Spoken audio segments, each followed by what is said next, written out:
Ganga versus मंगा। एक दिन मंगा अपनी कुर्सी में बैठकर कुछ बहुत ज्यादा सोचने लगी थी। अपनी बहू को इतना सोचते हुए देखकर, क्या हुआ मंगा, इतना ज्यादा क्या सोच रही है? कुछ नहीं सासू माँ, हमारे गांव में सब लोग मिलकर इस न्यू ईयर पर बहुत बड़े केक का कंपटीशन कर रहे हैं। जो कोई पूरे गांव में सबसे बड़ा केक बना पाएगा ना, उसे 1 लाख रुपए का इनाम मिलेगा। हाँ, किसी भी तरह मुझे ये कंपटीशन जीतना है और वो इनाम के पैसे लेना है। अरे लेकिन इसमें इतना सोचने की क्या बात है? तुझे केक बनाना तो आता है ना, बस जाके तू वही काम कर। ये केक थोड़ा बड़ा है, इसलिए थोड़ी ज्यादा मेहनत करनी पड़ेगी। एक बात बता, तेरे दिमाग में कोई खुराफाती आइडिया तो नहीं चल रहा है ना? अरे नहीं नहीं, इस बार मैं कोई चीटिंग किए बिना ही खेलूंगी। चाहे तो मैं आपके सर की कसम खा सकती हूँ। अरे अरे, तू मेरी कसम क्यों खा रही है? तुझे जो करना है कर ले, मुझे बीच में मत ला, समझ गई? ऐसा बोलकर गंगा वहाँ से चली जाती है। गंगा के जाते ही मंगा अपने मन में सोचती है, अभी इतना बड़ा केक बनाऊं तो बहुत खर्चा आएगा, क्या करूं? तभी दिमाग में एक आइडिया आता है। तब वो तुरंत जाकर एक बड़ा सा बैलून लाकर उसे खूब फुलाकर बड़ा करती है। उस बैलून पर वो खूब सारा क्रीम लगाकर उसे एक बड़े से केक का शेप दे देती है।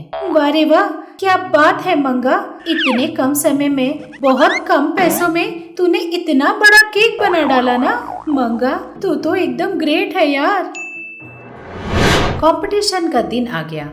पूरे गांव के लोग बड़े खुशी खुशी अपनी अपनी बनाई हुई केक्स को लेकर कंपटीशन में आते हैं। मंगा भी बड़े शान से अपना केक वहां लेकर आती है। इतने बड़े केक को देखकर सारे गांव वाले दंग रह जाते हैं और वो लोग सब कानाफूसी करने लगते हैं। अरे बाप रे, कितना बड़ा केक है ना।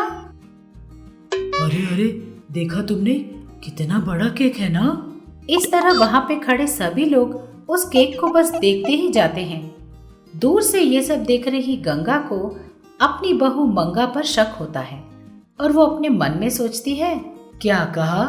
इतना बड़ा केक मेरी बहू ने बनाया है? मगर ये तो सरासर नामुमकिन है। पक्का उसने कोई ना कोई गड़बड़ जरूर की होगी। मुझे अभी जाकर बात का पता लगाना होगा। ऐसा बोलकर गंगा तुरंत अपने घर जाकर अपना मैजिकल ग्लोब निकालकर उसमें सब कुछ देखती है। मंगा एक बैलून से केक बनाते हुए देखकर गंगा की आंखें फटी की फटी रह जाती हैं। वाह रे मेरी बहू, लोगों को उल्लू बना रही है ना तू। तुझे ऐसे नहीं छोड़ना चाहिए। ऊपर से तूने मेरे सर की कसम भी तो खाई थी। तुझे ना मैं बिल्कुल नहीं छोड़ूंगी। गंगा उस कंपटीशन की जगह पर पहुंच जाती है। वहां सब लोग भीड़ बनाकर मंगा की बनाई हुई केक को देख रहे थे और उस गांव के बड़े बुजुर्ग मंगा के केक को ही विनर घोषित करते हैं। मंगा बहुत खुश हो जाती है और वो उस चेक को लेने के लिए दौड़ते हुए स्टेज पर पहुंचती है। तब गंगा एक पिन लेकर उस केक के अंदर रखी हुई बैलून को फोड़ देती है। उस गुब्बारे के फटते ही उसके ऊपर लगा हुआ क्रीम उड़ते हुए जाकर सब लोगों के कपड़े और बड़े प्यार से बनाए हुए केक भी खराब हो जाते हैं। खराब हो जाने की वजह से गांव वालों को बहुत गुस्सा आता है। हम लोगों को इतना बड़ा धोखा दिया तूने। तेरी वजह से सारे केक खराब हो गए। इस तरह सब लोग उसे डांटते हैं और उसे दिया हुआ चेक भी वापस ले लेते हैं। तब वहां पहुंची गंगा उन सब से कहती है, 1 मिनट रुक जाइए। क्या बात है, सब लोग मेरी बहू को क्यों डांट रहे हैं? गलती तुम लोगों की भी है। गंगा की बात सुनते ही सारे गांव वाले दंग रह जाते हैं और एक दूसरे से बातें करने लगते हैं। अरे हम लोगों ने क्या किया? त्योहार का मतलब होता है कि सब लोग मिलकर कुछ करें, इस तरह अलग अलग करके आना नहीं। अगर पूरा गांव एक होकर बस एक ही केक बनाता ना, तो हम इतना बड़ा केक बना सकते थे जो किसी ने आज तक नहीं देखा होगा। ऊपर से उस प्राइज मनी से हमारे गांव का कोई ना कोई समस्या का तो हल निकल ही जाता। इस तरह करने से पूरा गांव एकजुट होकर हम में एकता की भावना बढ़ती और सब लोगों को भी फायदा होता। गंगा की बातें सुनते ही सारे गांव वाले खुशी से तालियां बजाने लगते हैं। गंगा की बातों से प्रभावित होकर सारे गांव वाले एक साथ मिलकर एक बहुत बड़ा जायंट केक बनाते हैं और न्यू ईयर को बड़े प्यार और खुशी से सेलिब्रेट करते हैं। बहुत बहुत शुक्रिया सासू माँ, आज आप सही वक्त पर आकर मेरी जान नहीं बचाती तो पता नहीं क्या होता। लेकिन अचानक से वो बैलून फट कैसे गया? पता नहीं, मुझे क्या पता, हो सकता है किसी ने पिन से उस बैलून को फोड़ दिया हो। ऐसा बोलकर गंगा धीमे धीमे से मुस्कुराने लगती है। गंगा को मुस्कुराता हुआ देखकर मंगा को शक हो जाता है कि उसकी सास ने ही ये सब किया होगा। हाँ, मेरी सास इतने भरोसे के साथ ऐसा बोल रही है तो इसका मतलब यही होगा कि ये सब इन्हीं का किया धरा है। सासू माँ, मैं तुम्हें नहीं छोड़ूंगी, इस तरह मंगा सोचती है। एक दिन गंगा रोज की तरह सब्जियां खरीदने मार्केट चली गई। जाते वक्त उसने देखा एक लड़की कमजोर सी सब्जियां उठाते दिखी जो गर्भवती थी। उस गर्भवती की अवस्था को देखकर उसे बहुत बुरा लगा। तुरंत वो उसके पास जाकर बोली, अरे अरे, ये क्या बेटी, पेट से हो और इतनी तपती धूप में तुम वजन उठा रही हो। तुम्हारी सेहत तुम्हारे पेट में पल रहे उस बच्चे की सेहत का क्या होगा, बताओ। ये कहकर सब्जियां लेकर उसे वहीं पास के आंगन में बिठाती है। उसे थका देखकर कहती है, और ये तुम्हारे हाथ में क्या है, देखो तो जान ही नहीं है और तुम्हारी आंखें भी अंदर चली गई है। तुम टाइम पर खाना खाती भी हो या नहीं? जी खाती हूँ। पता नहीं क्या खाती हो, देखो जरा अपनी उंगलियों को, कितनी सफेद हो गई है, शरीर में खून भी नहीं है। वैसे तुम्हारा नाम क्या है? भूमि। ये क्या है बेटी, तुम्हारे हाथों में इतने सारे निशान, किसी ने मारा है तुम्हें? अब वो क्या हुआ बेटी, मैं तुम्हारी माँ जैसी हूँ, अपनी माँ से छुपाओगी क्या? यह सुनकर भूमि अपना दुख गंगा को रोते हुए बता देती है। क्या बताऊँ माँ जी, मेरी सास हर बात पर मुझे मारती रहती है। सब खा ले, उसके बाद बचा हुआ रात का खाना मुझे देती है और कभी कभी तो वो भी नहीं। अरे अरे बेटी, रो मत, कितना कुछ सह रही है तू। ठीक है, मैं चलती हूँ, अगर देरी हो गई तो मेरी सास दोबारा मुझे मारेंगी। ये कहकर वो चली गई। थोड़ी देर बाद सब्जियां लेकर गंगा रास्ते से जाते रास्ते में भूमि के देर से पहुंचने पर उसकी सास उसे मारती है। यह देखकर उसे खूब गुस्सा आता है।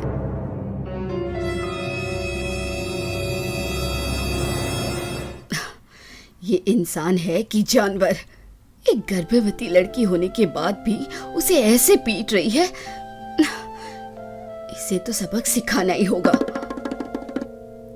भूमि को पीटने के बाद भूमि की सास भूमि से कहती है, अजी सुन, मेरे वापस आने तक सारे बर्तन धुल कर हो जाने चाहिए, सारे कपड़े भी धुल जाने चाहिए, वरना वो बेल्ट दिख रही है ना। कहकर आराम से पंखे के नीचे बैठकर टीवी देखती है। भूमि कुछ तो कर नहीं सकती, वो बर्तन मांजने लगती है। तब गंगा वहां पहुंच जाती है और भूमि को देखकर कहती है, अरे अरे, ये सब क्या है बेटी, तुम पेट से हो और इतना सब कुछ कर रही हो, तुम उठो, ये सब मैं देख लूंगी। नहीं नहीं माँ जी, आप क्यों तकलीफ करती हैं? अरे ऐसे क्यों कह रही हो, मेरी बेटी होती तो क्या मैं ये सब नहीं करती। चलो चुपचाप वहां कुर्सी पर बैठ जाओ। गंगा हाथ घुमाकर एक मैजिक करती है और तुरंत बर्तनों और घर के कपड़ों में जान आ जाती है। वो अपने आप धुलने लगते हैं। फ्रिज में रखे एप्पल, किचन में रखा चाकू भूमि के पास आकर एप्पल काट कर भूमि को खिलाने लगती है। झाड़ू अपने आप ही घर को साफ करने लगता है। इस तरह गंगा अपने मैजिक से पूरे घर को चकाचक कर देती है। तब भूमि की सास भूमि को कुर्सी में बैठकर एप्पल खाते हुए देखकर जल जाती है और भूमि से कहती है, आहा महारानी, घर साफ करने को कहा तो तू तो आराम से सेब खाए जा रही है। अब नहीं सासू माँ, मैंने पूरा घर साफ कर दिया है, आप खुद देख लीजिए। मुझे उल्टा जवाब देती है, ऐसे नहीं सुनेगी तू। बेल्ट कहाँ है? कहकर बेल्ट से मारने जाती है। पर उस बेल्ट में जान आ जाती है। वो उल्टा उसे ही पीटना शुरू कर देता है। पूरे घर में भगा भगा कर खूब मारता है। मार खाकर वह चिल्लाना शुरू करती है और पूरे घर में चिल्लाते हुए दौड़ती रहती है। हाय रे, हे भगवान, कोई बचा लो मुझे। आई, ओहो। चिल्लाते चिल्लाते पूरे घर में दौड़ने लगती है। उसे पीट पीट कर बेल्ट भी टूट जाता है। उससे सास की जान में जान आती है। बच गई रे, बच गई। भगवान, अच्छा हुआ जो ये बेल्ट टूट गया। हाय। तभी वहाँ पड़ी एक लकड़ी में जान आ जाती है। वो लकड़ी भी सास को मारने लगती है। वो फिर से डर के मारे भागना शुरू करती है। इससे तो अच्छा वो बेल्ट ही था, वो तो सिर्फ मार रहा था। आए, ओह, ये तो हड्डियां भी तोड़ रही है। ऐसे कहते हुए भागते भागते वो थक कर कुर्सी में बैठ जाती है। तब उस कुर्सी में भी जान आ जाती है। वो उसे हवा में उठाकर नीचे फेंक देती है। उसके बाद लकड़ी और कुर्सी दोनों मिलकर उसे पीटने लगते हैं। दौड़ दौड़ कर सास थक जाती है। प्यास लगने पर पानी पीने के लिए ग्लास उठाती है। ग्लास में भी जान आ जाती है और वो सास के मुंह पर पानी मारती है। तब वो रोने लगती है। अरे भगवान, ये क्या हो रहा है? ये क्या हो रहा है? इसे देखकर भूमि सास को पानी देती है। तब गंगा उससे कहती है, क्या हुआ रंगम्बा? थोड़ी देर की मारपीट से ही तुम इतनी सहम गई। तो सोचो, बेचारी वो लड़की दिन रात इस घर में मेहनत करती है। उस बच्ची को कैसा लगता होगा? अब मुझे समझ आ गया, मुझे माफ कर दो। अब से मैं अपनी बहू को प्यार से रखूंगी, उसकी देखभाल करूंगी। हाँ, तुम नहीं करोगी तो ये सब तुम्हारी देखभाल जरूर करेंगे।